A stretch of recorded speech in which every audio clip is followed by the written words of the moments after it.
We're starting the Gemara today on Kuf Yudal Amud Beis, the last line on the bottom of the Yamud. Yibai Elohu, the question was asked. So what are we speaking about over here in this Gemara? It's continuing from the Mishnah where it said that when a woman comes and says that her husband passed away, so if there's shalom ba'ilam, if it's peace in the world, we trust her. But if there's a mulchama ba'ilam, if it's a wartime, so then she may be estimating based on the circumstances that her husband passed away, but not necessarily as you know it for a fact, so we can't trust her. So the question was asked as follows: we have no idea that there's any war going on in the world, and she comes along and tells us that there's a war. I was with my husband in a place where there was a war, there was fighting there, and my husband died. So now, what's the halacha now? Mi amrinan. So do we say ma lo l'shaker? Why would she lie? The ibai amra shalom ba'ilam.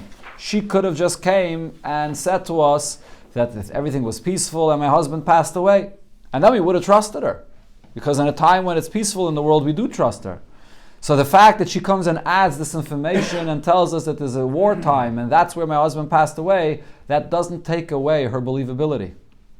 That's one way. This is mali l'shaker, is a concept which is also called migu many times in the Gemara, when a person says one claim and he could have said a better claim, so we trust him with the fact that he could have said a better claim. That's a concept that's used in Dinei Mamonos all the time. But many Rishonim say that the mali l'shaker in this Gemara is not related to the migu that the Gemara usually uses, as we'll see in a moment here. Or there's reason to say that we should not trust her, even though she is the one that came and told us that there's a war here. Why? Kivin the ichzika, now that we know that there is a war based on what she told us, so amra b'dedami. The problem over here is she's not intending to lie, but she's just saying something thinking that it's true that her husband passed away, and he didn't. And so therefore, even this mala l'shaki, even the fact that she could have said that there was peace in the world, that doesn't prove anything though. That doesn't change the fact that she still is saying something, and she's thinking that what she's saying is true, and it might not be true. So basically, the point the Gemara is saying is, Rashi explains here, mala l'shaker is a concept that's used when we're suspecting a person of lying. So then we say, why are you suspecting him of lying? If he actually was a liar, he could have said a much better lie and been trusted. Elamai, it's proof that he's being honest. But over here, the woman that says that her husband passed away in a time of war, it's not that we're suspecting her of lying. She simply is thinking that it's true that her husband passed away. She thinks, but the she actually thinks he passed away. So you're going to say that you have a raya, mala l'shaka, that she's probably not lying. How does that help? She's saying what she's saying because she thinks it's true. That's our problem. So therefore, mala l'shaka is not going to help us. So as I said, this is the reason why Rishonim say that even in the first side of the Gemara, it's not using the usual concept of mala l'shaka that it uses in other places. Rather, the way the Rishonim put it, and you see it in Tosfos also, that over here, because she added these words, what the Gemara is saying is, she added these words that there is a mulchama bailam. She didn't have to add that. It's not going to take away her trustworthiness, because we didn't have any prior knowledge that there's this mulchama bailam, and just because she's adding that, it's not enough to take away her believability. That's the way the Rishonim explain it. Okay, so the Gemara tries to bring a few different rayas to this. Tashema, the first raya is the brayso that says, a woman comes and says, Ishnu aleinu bayis, that someone came and set our house on fire and it was full of smoke, or Ishnu aleinu maida, or we were in a cave somewhere and it became full of smoke, and who mace? My husband died, vani nitzalti, and I was saved. Eina nemenes, we don't believe her. So what do we see here? This is sort of similar to this concept where she is telling us that there's a mulchama that happened here. She's telling us that people came and set our house on fire. We had no knowledge prior to this that there was something bad that happened here. And then she says that her husband passed away and we don't believe her. So we see, even though she's the one that said that there's something here that happened that is the cause to now say that we should not believe her, because now maybe she's just thinking, she's evaluating that probably her husband passed away, but really she didn't. But nevertheless, we don't believe her, because over here we're going to say, because a fire happened, she may not know for a fact that her husband passed away. And says the Gemara, there's no raya from there. Shani Hasam, that case is different. The Amar law, because we tell her, just like a miracle happened to you, maybe a miracle happened to your husband. So the way Rashi explains the answer to the Gemara, when this woman came and said that this house was set on fire, she never really actually came and said, and I saw my husband died in the fire. She came and said that there was a fire, and it seemed to be impossible to escape this fire, and I somehow jumped out of a window and I got saved.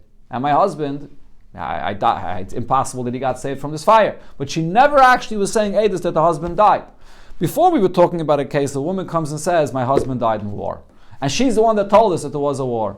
So the Gemara wanted to compare to this case, that over here there was a fire, and she's saying, I got saved and my husband died. So the Gemara is now saying, no, over here, she never said her husband died. She just said that there was a major fire and I got saved. So therefore we tell her, how do you know? Maybe a miracle happened to your husband as well. Tashema, another ayah, Naflu aleinu oivdei kechavim. She comes and says, we were attacked by goyim. Naflu aleinu listim. We were attacked by bandits. So again, this is something that we had no prior knowledge of, and she's coming and telling us about what happened here. And then she says, Hu meis, my husband died, v'nitzalti, and I got saved. So what do we see? So the Braisa says, Nemenes, that over here we do believe her. So what do I see from this? I'm believing her. Why? Seemingly the reason is because since she's the one that's telling us this information that there was this attack that happened to them, sort of like a milchama, they got attacked, and she's the one that's sharing that information, so we have to believe her afterwards when she says also that my husband died. And says the Gemara, no, there's a different reason we believe her. Hasam kede Ravidi. Ravidi said, Isha klizaina alel. Interesting thing. When it comes to a woman that's attacked by goyim or attacked by bandits, a woman, it's like she has her armor with her weapons with her. The reason for this is when bandits attack people, so when it comes to the men, they kill them out right away. When it comes to the women, they don't kill them out. They want to abuse them in different ways. And therefore, she was alive and she remained there, and she's not afraid that they're going to kill her. And we assume that she did see her husband die when this happened. And therefore, when she comes and says that her husband died, she probably was present, and therefore we could trust her. Talk to Gemara. There was a story that happened. Ahu Gavre, there was this person, the Bishili Hilule, at the end of his chasana, tremendous tragedy happened. Itli Nure Bei Ganoni. So there was a fire that broke out in the Ganoni. Ganoni is that private place where the Chassan and Kala are. They live there for the whole Sheva Brachas in those times. So a fire broke out over there where the Chassan and Kala were.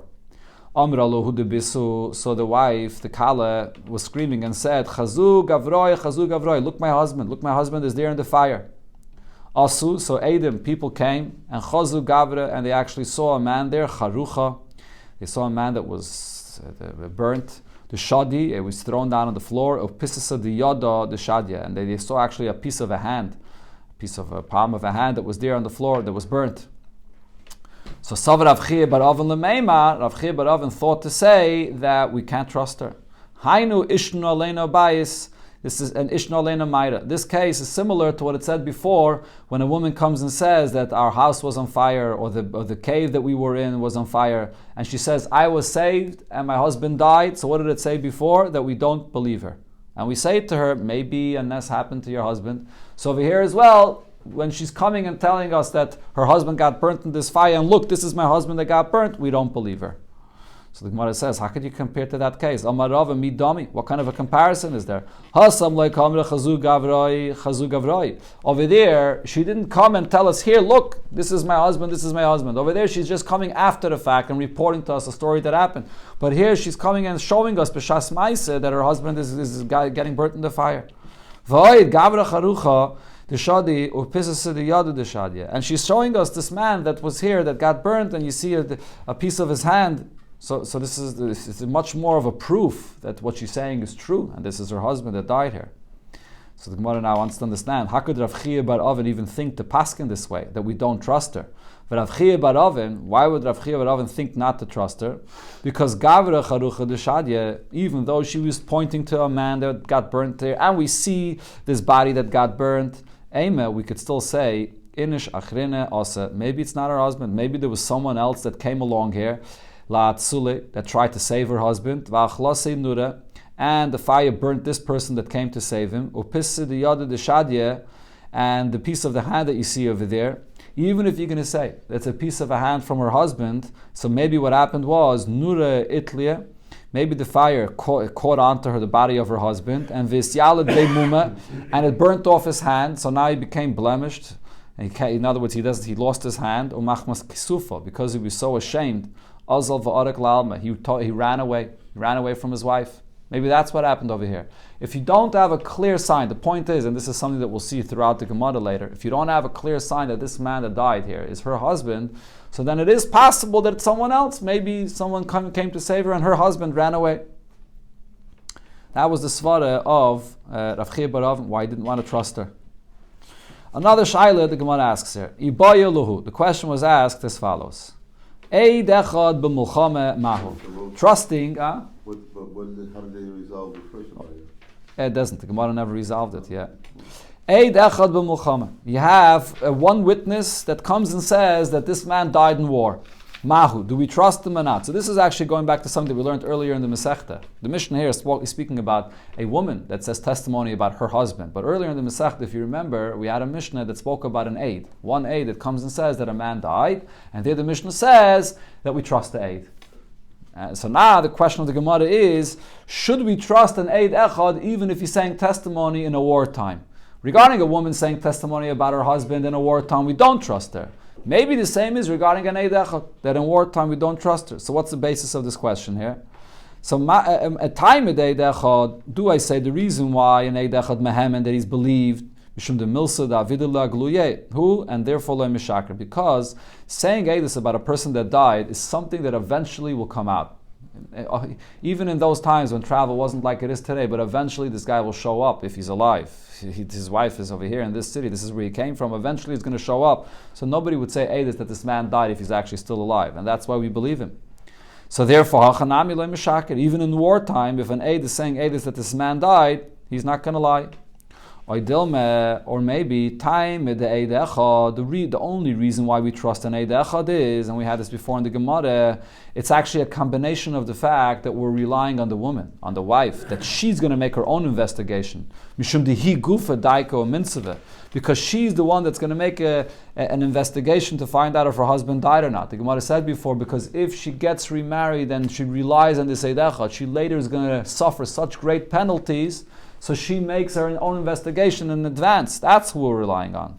But v'hacha over here, so we're not greatest to brackets, loidaiko minseve. Over here in this case, as the Mishnah already said, in a time of war, a woman is not trusted because she thinks that for sure her husband died. That's the nature of a woman in the time of war. She gives up on the fact that her husband is still alive and she thinks he died. So over here, she does not make this investigation. So if the aid is only being believed, also relying on the isha, on the woman, so over here we know that we don't rely on the woman. So aid should not be believed.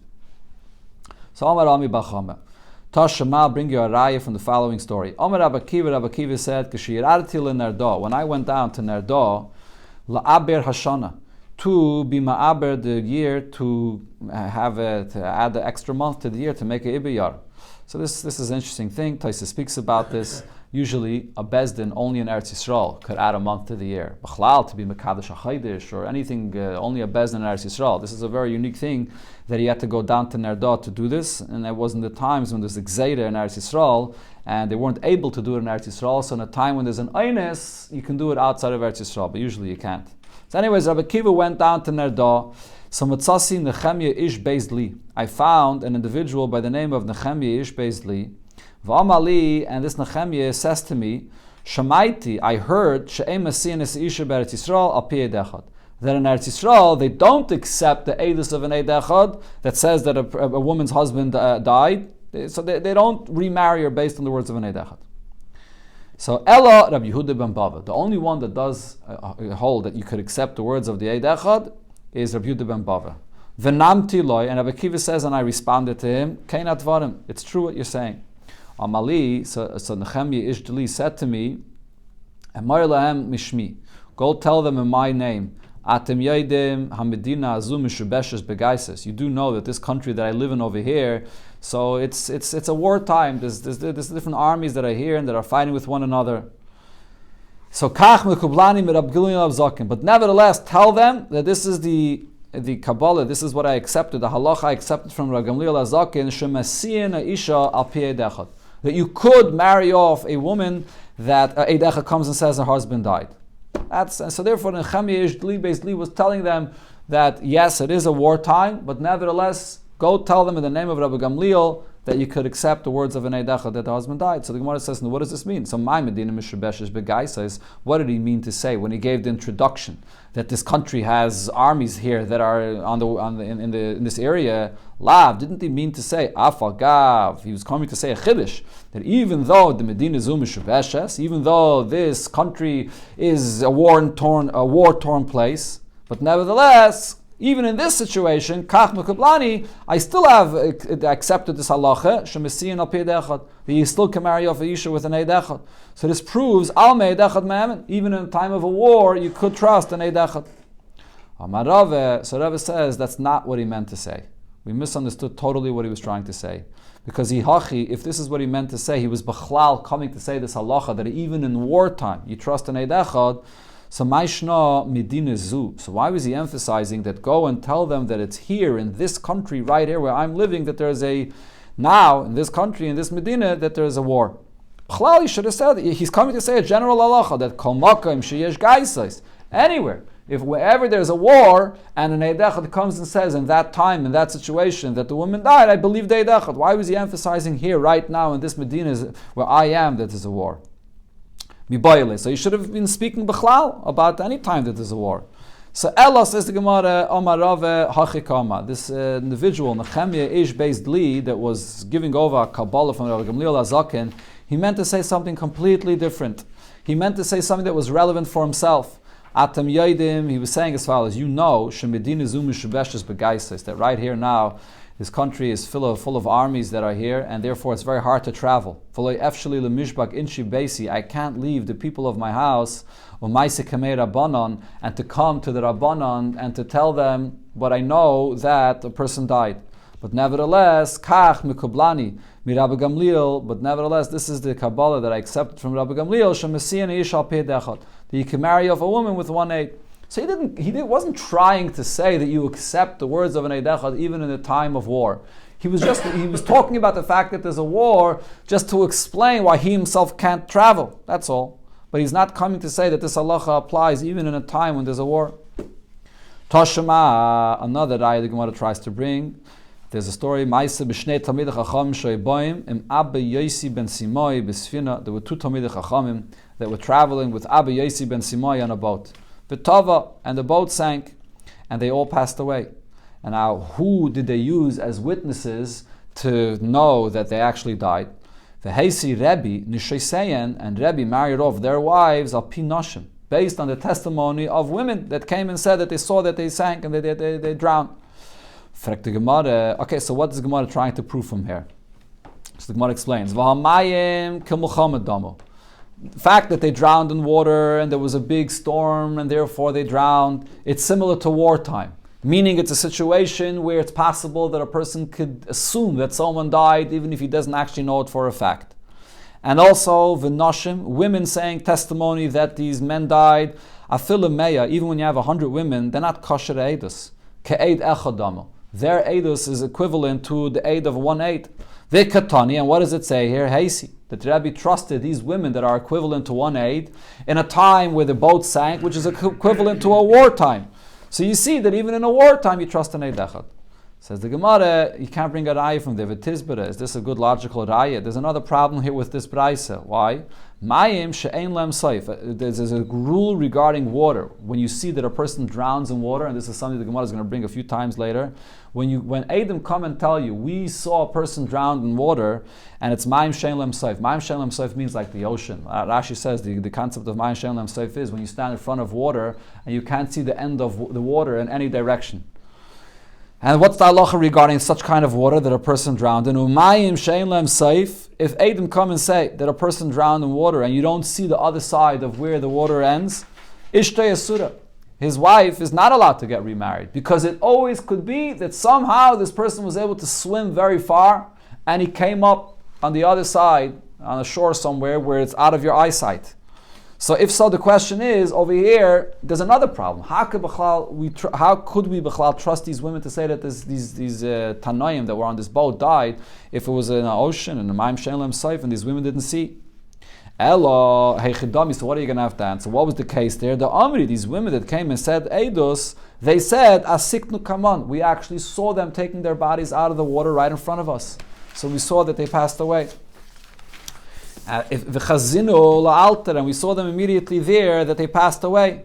So the Gemara adds to this, not only that, these women that were saying Eidos, that Rebbe trusted them, they were also saying Simonim. They also said Simonim. They gave Simonim that these were their bodies. There's signs. The Gemara will speak about later exactly what those Simonim are. But they gave very clear signs that this was these Tanoim that passed away. So if so, we're not really trusting only their testimony, elas Simonim. We're trusting the Simonim that they gave. And that's why we're trusting them. We're not just trusting an Eid Echad.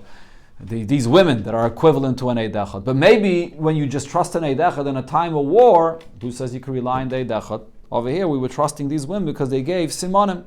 So therefore the Gemara is not Paishet, is not resolved the Ibayah that we ask regarding an Eid Echad in a wartime. Now the Gemara brings another Shaila regarding a money matter, and it tries to compare it to one of the cases that we had before. Or this case over here. So there was an individual, the Afkid Shumshimi Gabe Chavre. He gave sesame seeds as a pekadon, as a deposit for his friend to safeguard for him. Amalei, so now he comes back to him and he says, Havli Shumshimi, give me back my sesame seeds. Amalei, so his friend tells him, Shaklasino, you already took it, I don't have it, I gave it back to you already. So his friend tells him, but what do you mean? V'hachein havyan? This is exactly the amount of sesame seeds that I gave you. And it's still in the barrel that I gave it to you. Go look, you'll see it's still in the barrel there that I gave you. Amalei, so this person answers him, Didach shaklasino. Yours you took back already. V'hani achnininu. What's here is something else. It's not the same sesame. It's my sesame seeds. It's other sesame seeds. So what's the halacha? Who do we trust over here? So Rav Chisda l'meima. So Rav Chisda thought to say, Hainu shnei talmidei chachamim. This is similar to this case that we just had over here with these two talmidei chachamim that drowned, and their bodies were recovered. And what do we say there? Over there, we're not going to say that the two talmidei chachamim that were recovered are maybe, or the two bodies that we see are maybe different bodies. And those talmidei chachamim that drowned, maybe they came out from the water in a different location and we don't know who it is. We say that it's the same people that drowned, those are the same people that their bodies were dragged out of the water. Over here as well, regarding this person that says, look, I gave you sesame seeds and it's the same amount of sesame seeds that I gave you that's right now here in a barrel. So we trust him because we see it's the same amount. And we're not going to assume that he emptied out those sesame seeds and he put in his own sesame seeds. We're not going to be chayshish for that. That's the comparison that Rav Chisda wanted to make.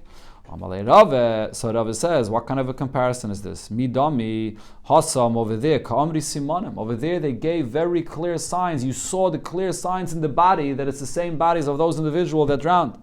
Hacha Shumshimi, my Simonim Islahu. What kind of a simonim, what kind of simon did this person that's demanding to get his shumshmi, his sesames back, what kind of a simon did he give?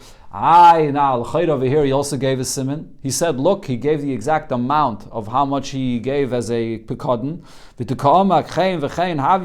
He goes and gives the exact amount of seeds that there are, then you see that it's that amount.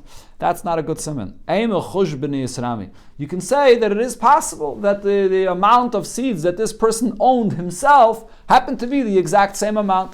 It doesn't have to be that. That's not a very, very good simon. I mean, this is something that the Gemara really discusses in Bava Metzia. There are various different levels of simonim. So this kind of a simon, because it's the same amount, is not a very strong simon. So therefore we can't rely on this. So now Amalei Makshisha bar Rav Chisda Ravashi. So Makshisha said to the son of Rav Chisda, said to Ravashi, Umi Chayshinon Shema Pinon. So he sort of came to defend his father's psak din. So he says, so now based on this, what are you saying? They were actually afraid that what happened was that the person gave Taka this pekadon of shumshimin, but the barrel was emptied out, it was returned to him, and the owner put his own shumshimin with the exact same amount into this barrel. That's what basically you're afraid that happened over here. So he asks, are we really afraid that such a thing happened? That the owner put his own sesame seeds into this barrel, and he returned already those sesame seeds? But Vatanan, we learned in a Mishnah as follows. This is a Mishnah in Ma'aseh Sheni that discusses a halacha when you're not sure the contents of what's in a barrel or what's in a keli. Matzah keli, you find a vessel, the kasaval of kuf, and there's a kuf, a letter kuf that's written on this keli. So what do I say? What's inside here? Carbon. This is probably the contents is something from a carbon. That's what the kuf is, a carbon. Mem, if there's a letter mem that's written on this keli. Meiser, that's probably meiser. Dalet, if there's a letter dalet, dimua. So then this is something where there's a mixture of truma and chulin. Tes, if the letter tes is written tevel, then this is produce that meiser was not taken yet. Tov, if the letter tov is written truma.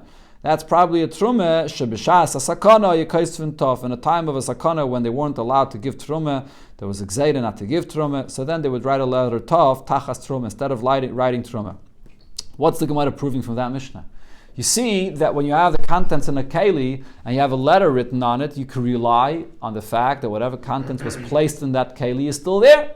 And you're not chayshish that maybe, could be there was truma there before, but it was emptied out and it was changed. We're not chayshish for that. So over here as well, if this person says, here's the barrel, and the same shumshim are there, why should we be chayshish that the owner emptied out and returned those seeds and not put in his own seeds? Amle Ravina Ravashi, and Rav Ravina responds to Ravashi and says about this question, but v'loy chashinon shema pinon, is it true that we're not afraid that maybe the keli was emptied out? Aim the sefer, look at what it says in the sefer of that Mishnah there. Rabbi Yosi says, you find a barrel, and it's written on it clearly, not just a tof, it's written on it the whole word truma, we have to treat it as chulin. Why? Because I say, yesterday this barrel was full of truma, upina, but maybe it was emptied out, and maybe now we put chulin into it. So I see over here that we are concerned that maybe it was emptied out and now it's full of chulin. So it's interesting. So the Mefarshim point out, even though it looks like that there's a machlokes here between the Tana Kama and Rabbi Yosi, but the Gemara considers this svara, that it could be it was emptied out, to be such a good svara that the Gemara does not think that there's any argument about this. And therefore we are chayshish that it was emptied out. So over here as well, we are chayshish when the person gave this pekadon of these sesame seeds, we're chayshish that it was emptied out.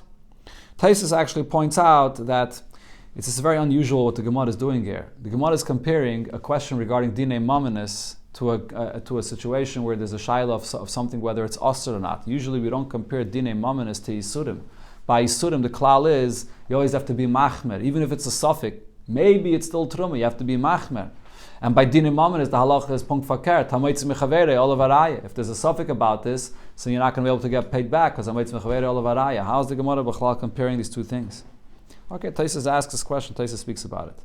Be it as it may, let's go weiter. Ella, so the Gemara explains as follows. The truth is that everybody would agree that when you see a barrel that contained truma in it, even if it's written truma on it, usually you would be concerned that the contents of this barrel was emptied out. But over here it's different. When you have actually a writing on it, there's a machlokes about this. The argument over here in this Mishnah is as follows. Mar Savar. So one opinion is if it's true that it was emptied out and he took out the truma and he put in chulin, michber have a kafar. He would have erased the letter tav for the word truma. If he didn't erase the truma, the word truma, so it means that it's still truma. But Rabbi Yosi says, it's possible that he forgot to erase the word truma. That's so over here specifically. In other words, in a usual case, we will be chayshish that the contents of a barrel or a keli was changed. But over here, when there's still a word on it or a letter, so here's a machlokes. And Rabbi Yosi, even in this case, says that it's possible that he forgot to erase the word. Inami, or the Gemara says another very interesting svara. Lefanach yeshavke. Possibly not he forgot. He intentionally left the word truma on it. Why? Because that's the best way to preserve this chulin there. If he's going to have the word truma on it, nobody's going to touch it. Nobody's going to want to take it because it says truma on it. Who's going to want to take it? There's the famous joke that the Welt says when you get to a person that had the bottle of milk that he kept in the fridge in his workplace, and every day someone would take from his bottle of milk. And he wrote on the bottle, Lei Signoif, didn't help. Finally, he writes in it, Cholovakum, and nobody touches it. It's exactly what the Gemara is saying here. It's just a beferish Gemara. Okay, sagt the Gemara, Yitzchak Reish Golusa Bar Achse de Rav Bivi. Yitzchak was a Reish Golusa, and he was the nephew of Rav Bivi. Havakazim beKurtevila Aspamya. He was traveling from Kurteve to Aspamya and Vishachiv, and he passed away. So Shalchu Mehasam, they sent people, they sent Eidim to come and say about him that Yitzchak Reish Golusa Bar Achse de Rav Bivi Havakazim beKurtevila Aspamya Vishachiv. They sent over this exact message. that this Yitzchak, the Reish Galusa, passed away. Now the question is, could we rely on these witnesses or not? Why not? Should we be concerned, Letrei Yitzchak? Maybe there's two individuals that have the same name of Yitzchak, and therefore we can't rely on the witnesses, or we're not chayshish. We say if we got this testimony, so there's only one Yitzchak Reish Galusa, and that's it. In the way the Lashon of the Gemara is written over here, it's very hard to understand what the Gemara is saying, because the Gemara here says that the testimony that was sent was Yitzchak Reish Galusa Bar Achsed Rav Bevi, the nephew of Rav Bevi, passed away. Well, what kind of suffix is there? It says clearly which Yitzchak we're speaking about. So some Rishonim, they actually take out this, when it says that he was the nephew of Bar Bevi, they take that out. So therefore it could be there is another Rav Yitzchak. The question is, are we concerned that there could be another person with the same name? Abaye says we are concerned that there's another person with the same name. Rava says no, we're not concerned that there might be another person with the same name. Abaye says, from where do I see that we are concerned about this? Because there was a story with a get, the Shtakach ben Nerda. It was found in the city of Nerda, and the Kosav, and it was written in the get, Bitzad Klanye Mosa, that by the side of this city, Klanye. So Anna Andruloi Nerda, this person by the name of Andruloi from Nerda, Patris v'tarachis yasploinis intisi. I gave a get, I divorced my wife, and that was what was written on this get. So it had a name. It had a name, and it had the name of a city as well. Who? Andruloi from Nerda gave this get. Now the question was, so should they give this get to this woman? Is this? Do they know that it's this Andruloi, her husband, is the one that gave her the get? So v'shalcha avu de Shmuel kamed Rabbi Yehuda Nesiya. The father of Shmuel sent to ask Rabbi Yehuda Nesiya about this get. Could we trust that there's only one Andruloi and the Andrulinoi, and therefore it's his get? V'shalach lei, and Rabbi Yehuda Nesiya sent back to Badik Nerda Kula. You have to go and look in the entire city Nerda. Maybe there's another person by the name of Andrulinoi. And so how do we know who exactly the person is that wrote this get? So Rabbi says, you see right over here that he was concerned about this. You can't trust, just because it has a name, it doesn't mean that the name is one person. It could be someone else. Rava says, no, that story, you can't trust that story. Why not? If it's true that you have to go check and see if there's another person with the same name, so you've the Kalailami Bayale. So then Rabbi Yehuda Nesiya should say that you have to really check in the entire world. Could be there's a person by the name of Andrulinoi that was in Nerda and wrote the get and traveled elsewhere, and that you have to check the entire world. How do you know he's still in the city of Nerda? So you can't rely on that story. Ella, so why? So Ella mishum kvayded avu de Shmuel de Shalachachi. The only reason Rabbi Yehuda Nesiya sent to answer this, that you should go and check the whole city, is because he didn't want to embarrass the father of Shmuel. He asked such a kind of a question, and really it's not a question at all. There's no reason why not to trust the name, so he didn't want to embarrass him, so he said, go check the city, see if there's another person. But really you don't have to check at all. And it's not good. And the get is good. No, you do rely on the get, and you don't have to check at all. He didn't want to embarrass the father of Shmuel when he asked this shaila, but the get is good. Because we're not chayshish that there's another person. When you have a name of a person and a name of a city, we don't have to be chayshish to someone else with this name. Omar Rava, now Rava says, from where do I know my halacha that I said that we're not concerned that there's someone else? There was a story with two shtaris, two documents of a loan. The Nafki b'Mechuzeh that came out in the city of Mechuzeh. Iksiv bohu Chavi bar Nanoi v'Nanoi bar Chavi. And the two creditors that had this shtar in their hands, so it had their names in the shtar. V'agbi bohu Rava bar Avua. And Rava bar Avua or Rabbi bar Avua used these shtaris to collect with it. Now, it had a name in it, but the problem is, V'hachavi bar Nanoi v'Nanoi bar Chavi, these two names, in those times, b'Mechuzeh, in the city of Mechuzeh, Shchichituv, it's a very common name. So how could you allow a malva, a creditor, to use this shtar with this name in it to collect the loan? Maybe it's someone else's shtar that has someone else's name, and it's in your hands, and you just have the same name like another person. So therefore, Rava says, when a person has a shtar, and it has his name in the shtar, we're not chayshish that it's someone else. Okay, let's just finish the Indian here. So now the Gemara explains, why does Abaye not consider this to be a good raya? So he says, when it comes to a document of a loan, there's no issue. There's nothing to be chayshish for. Abaye says, L'may nechesh lo. What should we be concerned about? A person has a shtar, and the shtar carries his name, and he's taking out the shtar. So why shouldn't we allow him to collect with it? And the Gemara goes through all the possible scenarios. Are we concerned that the malved, the true malved, dropped the shtar, and now someone else with the same name picked it up? Mizer zoybe. We know a rule about a document that has a loan in it. A person that owns the shtar is very careful not to drop this. So we're not going to be chayshish for that. Are we concerned maybe the true owner of this document gave it as a pikadon to another individual that happens to have the same name as him, and now this person is using it to collect money? We're not concerned about such a thing to happen. Kivin the shmei kishmei. If your name and his name, if you have the same name, who would be crazy enough to give a document of a loan to someone else that has the exact same name as him? He can take advantage of it and use it and collect with it. So we're not concerned that happened.